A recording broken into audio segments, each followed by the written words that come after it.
yan sa harap ng mga anak.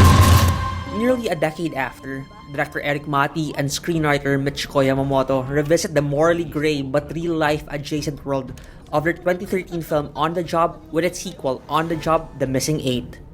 Hey everyone, Tristan here, and I am on the job since I'm in the office. Anyway, this is our play of the week, so warning, mild spoilers ahead.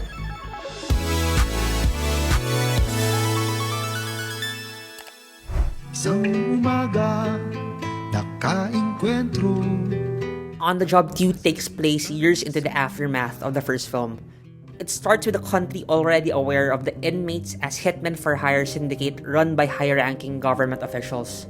But, just like our real world, the scandal is met with a collective shrug rather than shock.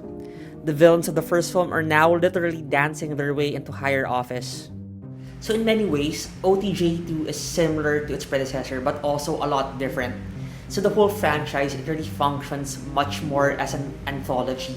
So it has a new storyline, a new set of characters, but with thematic ties to the first film.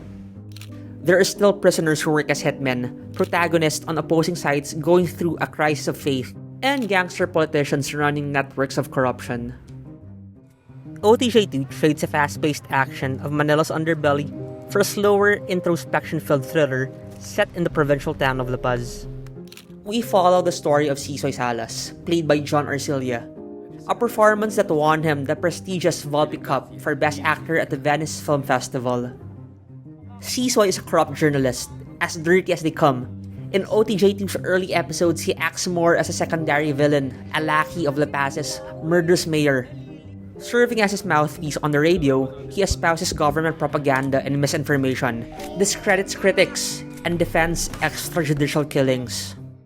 We journey with Sisoy as he begins investigating the disappearance of his newspaper co-founder and former best friend Arnel. Along with Arnel's son and some staff members, the group is dubbed the titular Missing Eight. So it is through Sisoy's arc that Mati and Yamamoto convey the true message of On the Job 2. And it is one tinged with hope. On the surface, it'd be easy to see the whole On the Job franchise as bleak and cynical. Its through line, that of individuals standing up against systemic corruption. Daniel, ikaw na ang papalit kay Tatang. After the first film, it wouldn't be wrong to think that there are no happy endings here. Corruption in the Philippines is a maelstrom, and once caught in its path, any form of resistance is met with destruction. But in On the Job 2, we see that the franchise's true message is that the little man is never insignificant and that no one is a lost cause. Though Sisoy had to be a victim in order to see the error of his ways, his epiphany is brought about by seemingly unrelated individual efforts. There's the assistance of the impoverished prisoner Roman, the resurfaced recordings from the first film, Arnel's one-man investigation of Mayor Pedring, and their office mate Wang's anonymous phone calls to Sisoy's show, questioning his stances and shedding light on the real issues. Hintay ka na lang, lalabas din ang totoo. Ano nga yung totoo? The OTJ franchise is not about the impossibility of dismantling our corrupt system. It is about how all actions carry weight. Dissent is incendiary. It may not be enough to bring the whole house down yet, but it's a slow burn that spreads and will someday become a bonfire.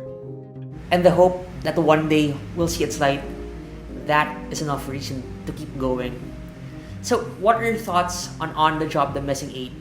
Share it with us at the comment section below.